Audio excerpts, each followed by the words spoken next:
ஆண்டவருடைய நாமம் மகிம்படுவதாக. உங்கள் யாவருக்கும் ஆண்டவராகிய இயேசு கிறிஸ்துவின் நாமத்தினாலே என் அன்பின் வாழ்த்துக்களை சொல்லிக்கொள்ள ஆசைப்படுகிறேன். எனக்கு அருமையானவர்களே, இந்த நாளில் கூட விசேஷமாக நல்லதொரு பாடத்தை கற்றுக்கொள்ள பிதாவாகி தேவன் நமக்கு உதவி செய்வாராக. அன்னகர்களாக பிறந்தது சாபமா ஆசீர்வாதமா? அன்னகர்கள், அதாவது திருநங்கைகள், அவர்கள் பிறந்தது சாபமா ஆசீர்வாதமா? அன்னகர்களாக பிறந்தது சாபமா ஆசீர்வாதமா? நல்ல அருமையான ஒரு பாடம். இவைகளை குறித்து கூட பைபிள் சொல்லுகிறதா? எஸ், அற்புதமான பாடம் இது. எனவே எனக்கு அருமையானவர்களே, இந்த உலகத்தில் அவர்கள் பிறந்தது ஒரு கூட்டம் சாபம் என்று சொல்லுகிறது, ஒரு கூட்டம் லாபம் என்று சொல்லுகிறது, ஒரு கூட்டம் ஏமாற்றப்படுகிறது, ஒரு கூட்டம் ஆசீர்வதிக்கப்படுகிறதை பார்க்கிறோம். இப்படி பல வகையான வழிகளிலே அவர்களை பார்க்கிறது இந்த உலகம். ஆனா பைபிள் அவர்களை என்னவா பார்க்கிறது? அவர்கள் எப்படி வர்ணிக்கிறது? அவர்கள் எப்படி போற்றுகிறது? அவர்கள் எப்படி ஆசீர்வதிக்கிறது? அவர்கள் எப்படிப்பட்டவர்களாய் இருக்கிறார்கள் என்பது குறித்து பைபிள் அழகாக அவர்களை ஆண்டவராகிய தேவன் நேர்த்தியாக ஆசீர்வதித்து, அவர்கள் புகழ்ச்சியாக அவர்களை ஆசீர்வாதமாக ஆண்டவருடைய வேத வாக்கியம் சொல்லப்படுகிறதை பார்க்கிறோம். உலகத்துல அவர்களை நிறைய பேர் கேலி பண்ணுகிறத நாம் பார்க்கிறோம். என்னன்னா வார்த்தைகள் எல்லாம் அவர்களுக்கு சொல்ல வேண்டுமோ அத்தனை வார்த்தைகளையும் அவர்களை சொல்லுகிறத பார்க்கிறோம். 9 ஞாபகப்படுத்தி அவர்களை நிந்திக்கிறார்கள், அதாவது அவர்களை பரியாசம் பண்ணுகிறார்கள், பலவிதமான வார்த்தைகளை சொல்லி அவர்களை புண்படுத்துகிறத நாம் பார்க்கிறோம். நம்மளை போல்தான் அவர்களும். பட் என்னவென்றால், ஆண்டவராகிய தேவன் அவர்களுக்கு கொடுத்த வரம் என்று கூட சொல்லலாம் ஒரு பக்கம். ஏனென்றால் வேதம் அதுதான் சொல்லுகிறது. மத்தேயு எழுதின சுவிசேஷம் 19ஆம் அதிகாரம் 12ஆம் வசனத்தை தயவு செய்து என்னோடு கூட பைபிளை திருப்பிக் கொள்ளும்படியான அன்பை கேட்டுக்கொள்கிறேன். மத்தேயு எழுதின சுவிசேஷம் 19ஆம் அதிகாரம் வசனம் 12. மத்தேயு 19ஆம் அதிகாரம் 12ஆம் வசனம். தாயின் வயிற்றிலிருந்து அன்னகர்களாக பிறந்தவர்களும் உண்டு, மனுஷர்களால் அன்னர்களாக்கப்பட்டவர்களும் உண்டு, பரலோகத்து நிமித்தம் தங்களை அன்னர்களாக்கி கொண்டவர்களும் உண்டு. இதை ஏற்றுக்கொள்ள வல்லவன் ஏற்றுக்கொள்ள கடவான் என்றார்.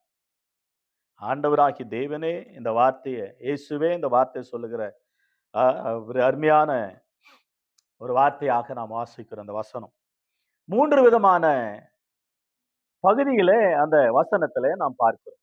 ஒன்று, தாயின் வயிற்றிலிருந்து அன்னர்களாக பிறந்தவர்கள், மனுஷர்களால் அன்னர்களாக்கப்பட்டவர்கள், தங்களை பரலோகத்துக்காக அன்னர்களாக அல்லது திருநங்கைகளாக தங்களை ஆக்கி கொண்டவர்கள் உண்டு, அன்னகர்கள். எனவே எனக்கு அருமையானவர்களே, இந்த அன்னகர்கள் வேற, ஓரின சேர்க்கை வேற. இதை நிறைய பேர் என்ன செய்வாங்கன்னா, அந்த ஓரின சேர்க்கையும் இந்த அன்னர்கள் திருநங்கைகள் இவைகளையும் 2 சேர்த்து ஒன்னா கலந்து அடிப்பாங்க பாருங்க, பேசுகிற வார்த்தைகளை கூட. இவைகளெல்லாம் வித்தியாசமானதா காணப்படுகிறது. உபாகமம் புஸ்தகம் 23ஆம் அதிகாரம் 1ஆம் வசனத்துல நீங்கள் பார்த்தீங்கன்னா, விதை அடிக்கப்பட்டவன், அதாவது ஆபரேஷன் பண்ணப்பட்டவன், விதை அடிக்கப்பட்டவன் சபையில உட்பிரவேசிக்க கூடாது என்று சொல்லி வேதம் சொல்லுகிறது பார்க்கிறோம். எனவே உபாகமம் 23ஆம் அதிகாரம், உபாகமம் புஸ்தகம் என்னோடு கூட பைபிளை திருப்பிக் கொள்ளுங்கள். விதை அடிக்கப்பட்டவனும் கோசா மறுக்கப்பட்டவனும் கர்த்தருடைய சபைக்கு உட்படலாகாது என்று சொல்லி வேதம் அருமையாக நமக்கு எடுத்து வருகிறத பார்க்கிறோம். அதே லேவியராகமம் புஸ்தகம், லேவியராகமம் 18ஆம் அதிகாரத்தை திருப்பிக் கொள்ளுங்க என்னோடு கூட பைபிளை. 18ஆம் அதிகாரம் 22ஆம் வசனத்தை கவனிங்க. பெண்ணோடோ சம்பயோகம் பண்ணுகிறது போல ஆணோடோ சம்பயோகம் பண்ண வேண்டாம், அது அருவருப்பானது. அதே லேவியராகமம் 20ஆம் அதிகாரம் வசனம் 13ஆம் வசனத்தை கவனிங்க. ஒருவன் பெண்ணோடோ சம்பயோகம் பண்ணுகிறது போல ஆணோடோ சம்பயோகம் பண்ணக்கூடாது, பண்ணினால் அருவருப்பான காரியம் செய்த இருவரும் கொலை செய்ய கடவார்கள், அவர்கள் இரத்தப்பழி அவர்கள் தலைமையில் இருப்பதாக. இப்படி வேத வாக்கியம் எச்சரிக்கிறதை பார்க்கிறோம். இது ஓரின் சேர்க்கை வேற, அந்த அன்னகர்களாக ஆக்கப்பட்டது பிறந்ததும் அது வேற என்று வேதம் நமக்கு தெளிவா சொல்லுகிறது. ரோமர் புஸ்தகம் 1 அதிகாரம், ரோமர் 1 அதிகாரம் வசனம் 26 முதல் 28 வசனங்களை நீங்க கவனித்தீங்களானாக்கா, இது நிமித்தம் தேவன் அவர்களை இழிவான இச்ச ரோகங்களுக்கு ஒப்பு கொடுத்தான். அந்தபடியே அவர்களுடைய பெண்கள் அனுபவத்தை சுபாவத்துக்கு விரோதமாக அனுபவமாக மாற்றினார்கள்.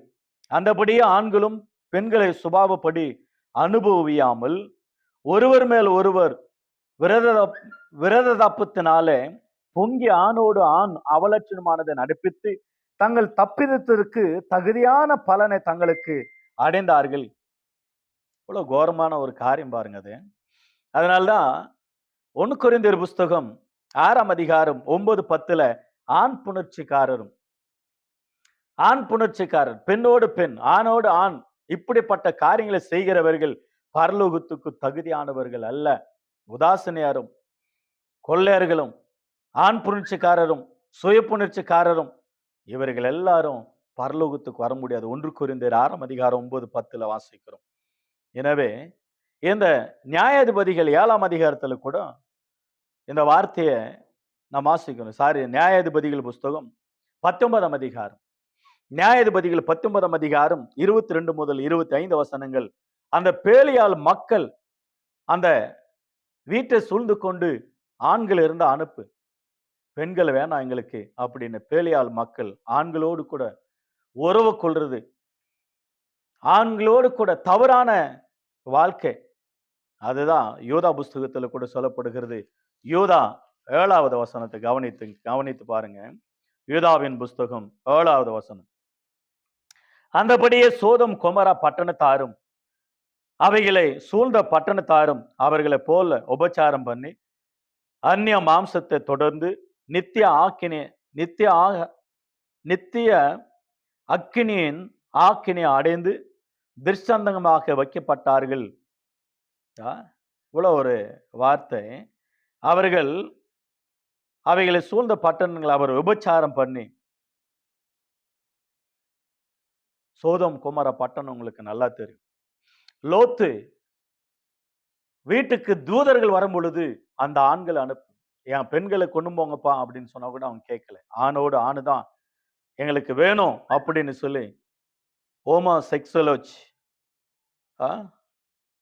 அந்த ஆணோடு ஆண் பெண்ணோடு பெண், அதை சில நாடுகள் அனுபவித்து அதுக்கு லைசன்ஸ் கொடுத்து வைத்திருக்கிறத பார்க்கிறோம்.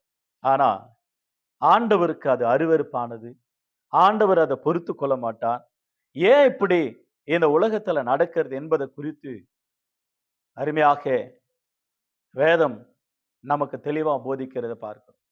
சாத்தானுடைய கிரிகள் மனுஷன் மூலமாக செயல்படுகிறத பார்க்கிறோம்.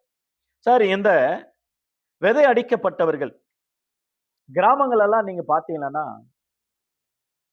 நல்லா அந்த காளை மாடுகளை பிடிச்சிட்டு வருவாங்க, ஏர் ஓட்ட, வண்டி ஓட்ட, விவசாயம் செய்வதற்காக. ஆனா அந்த காளை மாடுகள் சும்மா இருக்காது. அவைகள் என்ன செய்வாங்கன்னா அந்த விதையை அடிப்பாங்க. அந்த விதைய விரதமாக்குவாங்க. வெறியாகுதல். அந்த மாட்டினுடைய, அந்த காளை மாடினுடைய அந்த விதை அடித்து அதை செயலற்று போயிடும். அந்த காளை மாடு இன்னொரு மாட்டோடு கூட இணை சேராது, நல்லா உழைக்கும். அவனமாக அந்த காலத்துல ராஜாக்கள் அரண்மனையில வேலை செய்கிறவர்களே அப்படியாக ஆக்கப்பட்டார்கள். இதெல்லாம் நம்ம ராஜாக்கள் புஸ்தகங்களில, அப்போஸ்தல புஸ்தகத்துல, எஸ்ரா, நெகேமியா, ஏசாயா, எசேக்கியேல், எஸ்தர் புஸ்தகத்துல, நெகேமியா, எஸ்ரா, இந்த புஸ்தகங்களை நீங்கள் படித்தீங்கன்னா சில சரித்திரங்களை நீங்கள் அறிந்து கொள்ளலாம். அற்புதமான சரித்திரம் அவைகள். ஆகையினாலதான் விதை அடிக்கப்பட்டவர்கள் அரண்மனையில வேலை செய்வதற்காக, ஏன்னா ராஜாவனுடைய அரண்மனையில வேலை செய்யணும். அவங்க ரூம்ல போவாங்க, பெண்களோடு கூட இருப்பாங்க, ஆண்களோடு கூட இருப்பாங்க.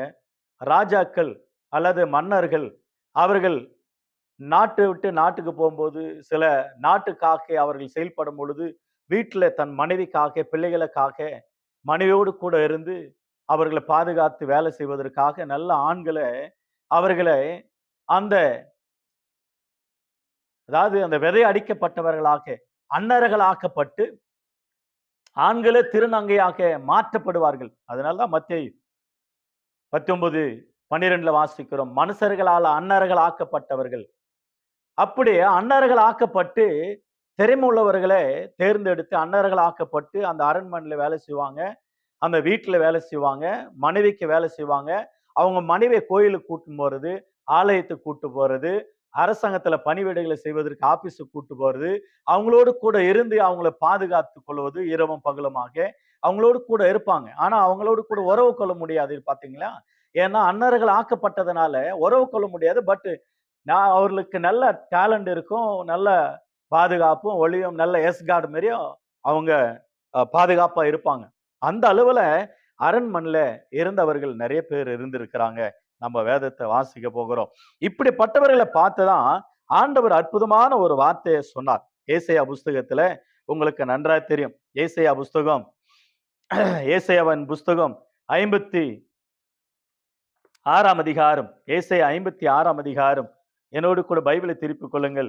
ஏசாயா புஸ்தகம் 56 அதிகாரம் அவைகள் 1 முதல் 8 வசனங்களுக்கு கூட நீங்க கவனித்தீங்களா? அற்புதமா இருக்கும் பாருங்க. கர்த்தர் சொல்லுகிறார், நீங்கள் நியாயத்தை கைக்கொண்டு நீதியை செய்யுங்கள், என் ரட்சிப்பு வரவும் என் நீதி வெளிப்படவும் சமயமா இருக்கிறது. இப்படி செய்கிற மனுஷனும் இதை பற்றி கொண்டு இருக்கிற ஓய்வு நாளை பரிசுத்த குலைச்சல் ஆக்காதபடி ஆசரித்து ஒரு பொல்லாப்பையும் செய்யாதபடிக்கு தான் கையை காத்து கொண்டு இருக்கிற மனுபுத்திரனும் பாக்கியவான். கர்த்தரை சேர்ந்த அந்நிய புத்திரன் கர்த்தர் என்னை தம்முடைய ஜனத்தை விட்டு முற்றிலும் பிரித்து போடுவார் என்று சொல்லானாக. அன்னகனும் இதோ நான் பட்ட மரம் என்று சொல்லானாக. என் ஓய்வு நாட்களை ஆசரித்து எனக்கு இஷ்டமானவைகளை தெரிந்து கொண்டு என் உடன்படிக்கை பற்றி கொள்ளுகிற அன்னகர்களே குறித்து கர்த்தர் சொல்லுகிறது என்னவென்றால், நான் உங்களுக்கு என் ஆலயத்திலும் என் மதில்களுக்கும் என் மதில்களுக்குள்ளும் குமாரருக்கும் குமார்த்திகளுக்கும் உரிய இடத்தையும் கீர்த்திய பார்க்கிலும் உத்தமம் இடத்தையும் கீர்த்தியும் கொடுப்பேன் என்று அழியாத என்றும் அழியாத நித்திய நாமத்தை அவர்களுக்கு அருள்வேன்.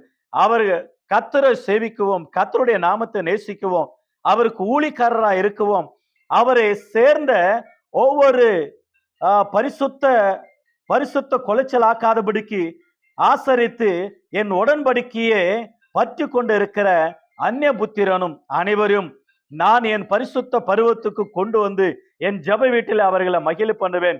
அவர்களுடைய சர்வாங்கங்களும் அவருடைய பலிகளும் என் பலிப்பிடித்தன் மேல் அங்கீகரிக்கப்பட்டிருக்கும். என்னுடைய வீடு சகல ஜனங்களுக்கும் ஜப வீடு என்னப்படும். எனக்கு அருமையானவில்லை, ஏதோ ஒரு வாட்ஸ்அப் போன், கொஞ்சம் அமைதியா இருங்க பிளீஸ். தேவனுக்கு மகிமுண்டாகட்டும். எனவே அற்புதமான ஒரு வார்த்தையை நாம் வாசிக்கிறோம். அந்த ஏசாயா புஸ்தகத்துல நாம் வாசித்தோம் இல்லையா? என்ன வாசித்தோம்? அன்னகர்களை குறித்து நான் பட்டமரன்னு சொல்லாத, நான் இப்படி நான் ஒடுக்கப்பட்டவன்னு சொல்லாத, எனவே என் ஜப ஆலயத்துல உங்களை கொண்டு வந்து நான் மகிழ்ச்சி ஆக்குவேன், ஜப ஆலயத்துல உங்களை வந்து சந்தோஷப்படுத்துவேன், என்றும் அழியாத ஒரு நாமத்தை உங்களுக்கு கொடுப்பேன். இப்படி பலவிதமான வார்த்தைகளை அவங்களுக்கு வாக்குத்தத்தமாக ஆண்டவர் சொல்லுகிற பார்க்கிறேன். ஏன் இப்படி சொல்லுகிறார்னா, இவர்கள் சிறைப்பட்டு போனார்கள் இல்லையா? பாபிலோன் தேசத்திற்கு சிறைப்பட்டு போனாங்க சில நாடுகளுக்கு.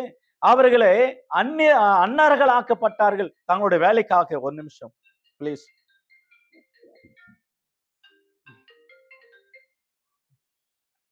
எனவே அந்த வாட்ஸ்அப் கால் வந்துட்டே இருக்கு, சாரி மன்னிக்கணும். எனவே அன்னர்கள் ஆக்கப்பட்ட பிற்பாடு தேவன் அவர்களை சொந்த தேசத்துக்கு கொண்டு வருவார்.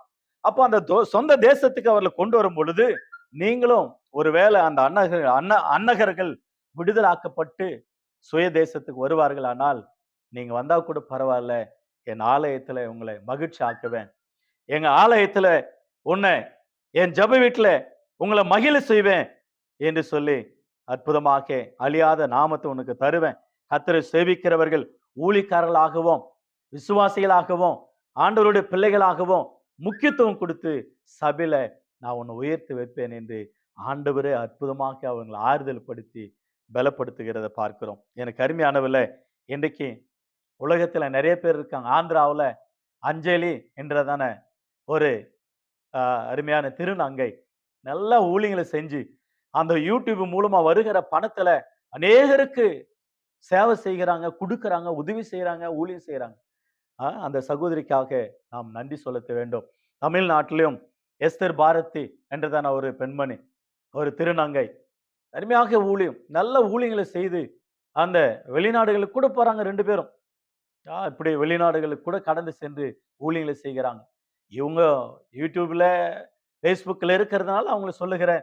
இன்னும் இதை விட நிறைய சகோதரிகள் திருநங்கைகள் ஊழியங்களை செய்கிறத நான் பார்க்கிறோம். அதுதான் சொல்லப்படுகிற இந்த வசனம் பாருங்கள், அற்புதமான ஒரு வார்த்தையை, என் ஊழியக்காரராகவும் அவருக்கு ஊழியக்காரராக இருக்கவும் அவர் நாமத்தை நேசிக்கவும் துதிக்கவும் அவர்கள் தெருவில் பிரசங்கம் ஊழியக்காரர் மத்தியில விசுவாசிகள் மத்தியில பெரிய பெரிய கூட்டங்களில அவங்க 2 பேரும் பயன்படுத்தப்படுகிறார்கள். அநேக சகோதரிகள் கூட பயன்படுத்தப்படுகிறதை நாம் பார்க்கிறோம். ஆகவே எனக்கு அருமையானவில்லை, பைபிள்ல கூட நாம் வாசிக்கிறோம் அற்புதமான ஒரு அன்னகரை குறித்து. அப்போஸ்தலர் 8ஆம் அதிகாரத்துல உங்களுக்கு தெரியும் இல்லையா? அப்போஸ்தலர் 8ஆம் அதிகாரம் 27, 28 எத்தியோப்பியன் மந்திரி அன்னகர்கள் எவ்வளவு பாருங்க, அந்த அரண்மனையில வேலை செய்கிறார். அந்த இடத்துலதான் எருசலேமுக்கு வந்து ஆண்டவரை தொழுது கொண்டு போகிறார். ஏசாயா புஸ்தகத்தை வாசித்து கொண்டு அவரும் ஒரு அன்னகராக இங்கிலீஷ் பைபிள்ல மற்ற லாங்குவேஜ்ல எல்லாம் நீங்க படிச்சீங்கன்னாக்கா அன்னகர் அப்படின்னு சொல்லப்படுகிறத நான் பார்க்கிறோம். தெலுங்கு கனடாவிலையும் அந்த பைபிள் எல்லாம் அந்த லாங்குவேஜ்ல எல்லாம் அப்படியாகவே அவர்கள் அன்னர்கள் ஆக்கப்பட்டார்கள். அற்புதமான ஒரு வார்த்தை. எனக்கு அருமையான கத்துடைப்பில் நம்முடைய வாழ்க்கையில தேவன் அவர்களுக்கு கொடுத்த ஆசீர்வாதம் ஏசாயா 56ஆம் அதிகாரத்துல அற்புதமான ஒரு வார்த்தையாகவே மத்தேயு எழுதின சுவிசேஷம் நம்ம அந்த இடத்துல பார்க்கிறோம். மத்தேயு 19ஆம் அதிகாரம் 12ஆம் வசனம், மனசர்களால அன்னர்கள் ஆக்கப்பட்டவர்கள் அன்னகர்கள். அந்த நெகேமியா புஸ்தகம், எஸ்தர் புஸ்தகம், எஸ்ரா புஸ்தகம், தானியேல் புஸ்தகம், எசேக்கியேல், எரேமியா, ஏசாயா, இந்த புஸ்தகங்கள் எல்லாம் நீங்க அடுத்த லாங்குவேஜ்ல இங்கிலீஷ்ல நிறைய பேர் அன்னகர்களாக நாம் பார்க்க முடியும். காரணம் என்னவென்றால் அன்றைக்கு அரசாண்ட அரசியல்வாதிகள் அல்லது மன்னர்கள் ராஜாக்கள் அவங்களுடைய அரண்மனையில திறமுள்ளவர்களை வேலை செய்ய வைப்பார்கள். அப்பொழுது அவங்க மகள் அவங்க மனைவி இவங்களை பாதுகாக்கணும், அவங்கள தொடக்கூடாது. நம்ம கிராமத்தில் எப்படி அந்த கால மாட அந்த விதை அடிக்கப்பட்டுமோ அந்த வண்ணமாக அவங்க மனுஷர்களால அன்னர்களாக்கப்பட்டு திருநங்கைகளாக மாற்றப்பட்டு மனைவிகளோடு கூட அவர்கள் வேலைக்காரர்களா இருப்பார்கள். அப்படியாக அரண்மனையில அப்படிப்பட்ட காரியங்களை செய்ய வைத்தார்கள் என்பது குறித்து வேதம் நமக்கு தெளிவாக சொல்லப்படுகிறத பார்க்கிறோம். இரண்டாவதாக அதே மத்தேயு 19ஆம் அதிகாரம் 12ஆம் வசனத்துல தாயின் வயிற்றிலிருந்து பிறந்தவர்கள் உண்டு. தாயின் வயிற்றிலிருந்து பிறந்தவர்கள் அன்னர்களாக அவர்களை உலகம் வித்தியாசமா கூப்பிடுகிறத பார்க்கிறோம். அரவாணின்னு கூப்பிடுறாங்க, 9ன்னு கூப்பிடுறாங்க, அழின்னு கூப்பிடுறாங்க, பட்டமரன்னு கூப்பிடுறாங்க, இப்படி திருநங்கைகள்னு கூப்பிடுறாங்க. கிரேக் வார்த்தையில யூனிக், எப்படி இந்த வார்த்தைகள் எல்லாம் நாம் பார்க்கிறோம். அன்னகர்களாக சங்கீதம் 139ஆம் சங்கீதம் 13ஆம் வசனத்துல நம்முடைய உள்ளுறுப்புகளை அறிந்திருக்கிற ஆண்டவர் என்னுடைய உள்ளேந்திரங்களை நீர் காப்பாற்றினீர், தாயின் வயிற்றில் என காப்பாற்றினீர். அவர் தான் நாம் உருவாக்குறது. 127ஆம் சங்கீதம் 4ஆம் வசனத்துல இதோ பிள்ளைகள் கர்த்தரால் ஒரு சுதந்திரம், கர்ப்பத்தின் கனி அவரால் கிடைக்கும் பலன். யோபு புஸ்தகம் 10ஆம் அதிகாரம் 8 முதல் 12 வாக்கியங்கள் நமக்கு தோலையும் சதையும் நரம்புகளையும் எலும்புகளையும் ஜீவனையும் அந்த ஜீவ சுவாசத்தையும் ஆண்டவராய் தேவன் களிமண்ணினால நம்ம உருவாக்கி உண்டாக்கி தயவு பாராட்டி நமக்கு ஜீவனை கொடுத்தார் என்று வேதம் சொல்லுகிறத நான் பார்க்கிறோம். நம்ம உண்டாக்கின ஆண்டவர் நல்லா ஆதியாகமம் 1ஆம் அதிகாரம் 26, 27 பிதாவாகிய தேவன் ஆணும் பெண்ணுமாக உண்டாக்கி அவர்களை ஆசீர்வதித்து அவர்களை ஆண்டவராய் தேவன் இந்த பூமி ஆண்டு கொள்ளுங்கள், இந்த பூமியை நிரப்புங்கள் என்று பிள்ளைகளை சந்ததியும் கர்த்தர் ஆசீர்வதித்தார்.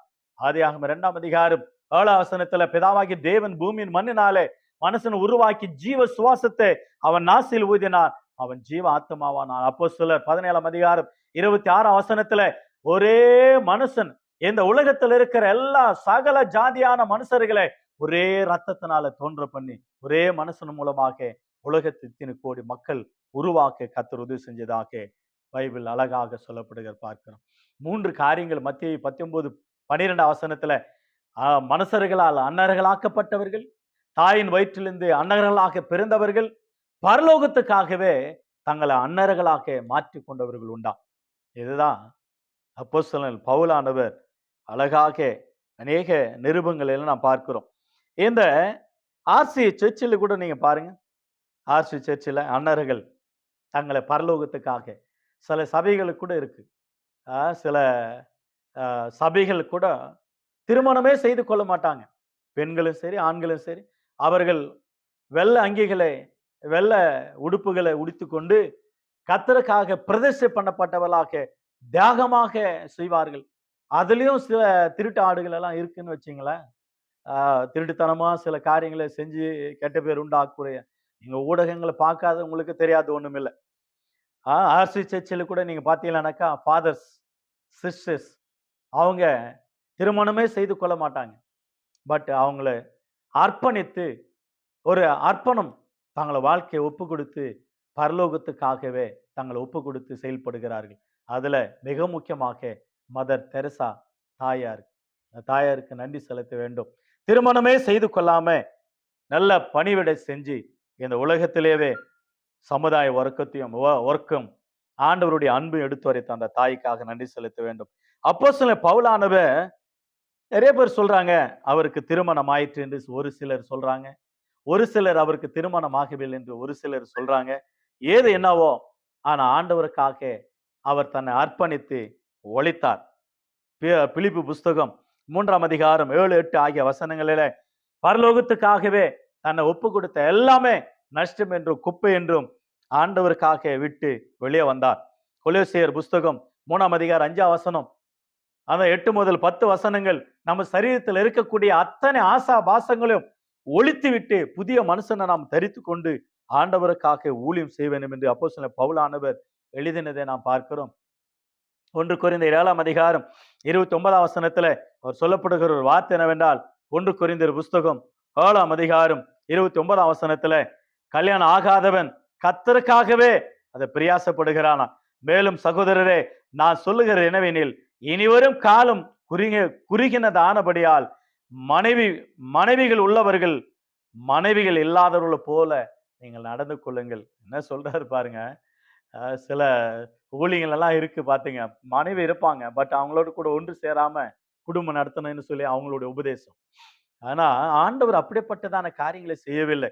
திருமணம் செய்து கொண்டு ஊழியம் செய்ய வேண்டும், திருமணம் செய்து கொண்டு பிள்ளைகளை பெற்று ஆண்டவருக்காக வளர்க்க வேண்டும் என்று வேதம் சொல்லுகிறது. ஆனா சிலர் தங்களை அன்னர்கள் ஆக்கி கொண்டார்கள்.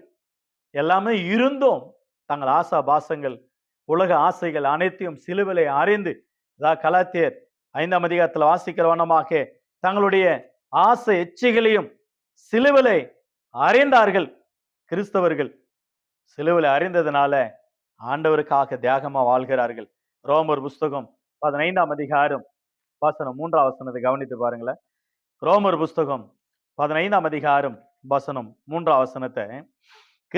கிறிஸ்துவுக்குள் கிறிஸ்துவம் தமக்கு பிரியமா நடவாமல் உம்மை நிந்திக்கிறவர்களுடைய நிந்தனைகள் என் மேல விழுந்தது என்று எழுதியிருக்கிறபடி நடந்தார். அவருக்கு நிந்தனைகள், அவமானங்கள், போராட்டங்கள் வந்தது. ஆனால் இந்த உலகத்துல எப்படி வாழ்ந்தார் என்றால், தன்னை தியாகமாக ஒப்பு கொடுத்து ஆண்டவருக்காக அவரை தன்னை சாக்ரிஃபைஸ் பண்ணி கொண்டு, அதாவது அர்ப்பணித்து ஒப்பு கொடுத்து வாழ்ந்தார்.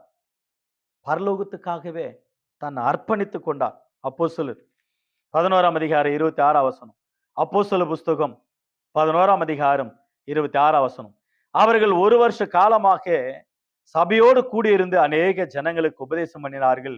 முதல் அந்தியோகியாவிலே சீசர்களுக்கு கிறிஸ்தவர்கள் என்ற பேரு வழங்கிற்று. அந்த கிறிஸ்தவர்களாகிய நாம் எப்படிப்பட்டவர்களா இருக்கிறோம் என்பதை குறித்து நாம் சிந்திக்க வேண்டும். கிறிஸ்தவர்கள் தங்களுடைய ஆசை எச்சைகளை சிலுவையிலே அறைந்தார்களா? நாம் ஆண்டவருடைய பிள்ளைகளாக சில காரியங்களில நாம் மனம் திரும்ப வேண்டிய ஒரு நிலையில இருக்கிறோம். அந்நகர்களாக பிறந்தவர்கள் சாபமா? ஆசீர்வாதமா? இன்னைக்கு நிறைய இடங்களில பாருங்க. அநேக மனிதர்களை அந்நர்கள் ஆக்கப்பட்டவர்களாக விற்கிறார்கள், விற்பனை செய்கிறார்கள். அதுக்காக ஒப்பு கொடுத்து பணத்தை வாங்குகிறார்கள். அது ஒரு டீமாக ஃபார்ம் பண்ணி.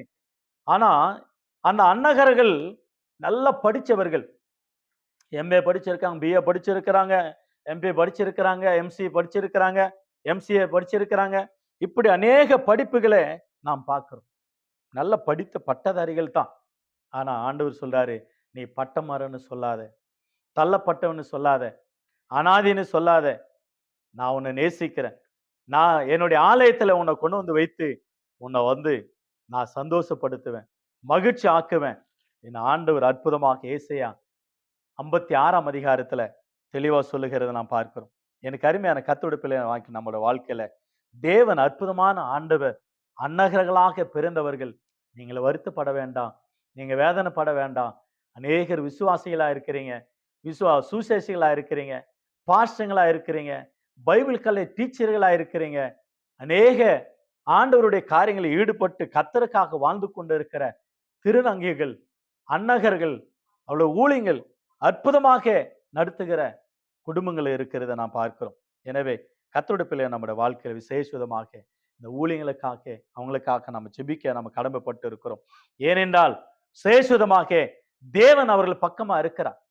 ஆகவே தவறாக அவர்களை நாம் பரியாசம் பண்ணக்கூடாது, கேலி பண்ணக்கூடாது, அவர்களை நிந்திக்க கூடாது, அவர்களை தூசிக்க கூடாது. நம்மளால முடிஞ்ச அளவுல அவங்களுக்கு உதவி செய்ய வேண்டும், அவர்களுக்கு ஊழியம் செய்ய வேண்டும். அவர்களுடைய ஆத்மா தேவனுடையது, தேவனுடைய ராஜ்யத்துக்கு வர வேண்டும், அவர்களும் ரட்சிக்கப்பட வேண்டும். அவர்களுக்கு வித்தியாசமாக ஆண்டவர் கொடுத்திருக்கிறது. அடிமைத்தனத்திலிருந்து வரும் பொழுது விடுதலாகி என்னுடைய ஆலயத்தில் அவர்கள் ஊழியம் செய்ய வேண்டும், அவர்கள் ஆராதிக்க வேண்டும், ஆண்டவரை துதிக்க வேண்டும் என்று வேதம் சொல்லுகிறதை நாம் பார்க்கிறோம். தேவனுக்கு மகிமுண்டாகட்டும். எனவே கர்த்தருடைய பிள்ளை நம்முடைய வாழ்க்கையில தேவன் அற்புதமாக நமக்கு ஆண்டவர் செய்கிற காரியங்கள், ஆச்சரியமான காரியங்கள், அவைகளை ஆண்டவருடைய நாமத்துக்கு மகிமையாக நாம் அவர்களுக்காக ஜெபிக்க வேண்டும். அநேக ஊழிக்காரர்கள், அநேக பாஸ்டங்க அவங்களுக்கு போய் சத்தியம் சொல்றாங்க, அவங்கள ஊழியத்துல இன்வால்வ் பண்றாங்க, அவங்கள ஊழிக்காரர்கள் ஆக்குகிறாங்க, அவங்களுக்கு ட்ரைனிங் கொடுக்கறாங்க, அவங்கள வந்து ஆண்டவருக்குள்ளாக நடத்துகிறத நாம் பார்க்கிறோம். அநேக துறைகளில இந்த பெண்கள் கூடியிருக்கிறத பார்க்கிறோம். தமிழ்நாட்டுல கூட ஆல்ரெடி ஒரு போலீஸ் ஆகியிருக்கிறாங்கன்னு நினைக்கிறேன். காவல்துறையில கூட அவர்கள் பணியாற்றுகிறத நாம் பார்க்கிறோம் அற்புதமாக.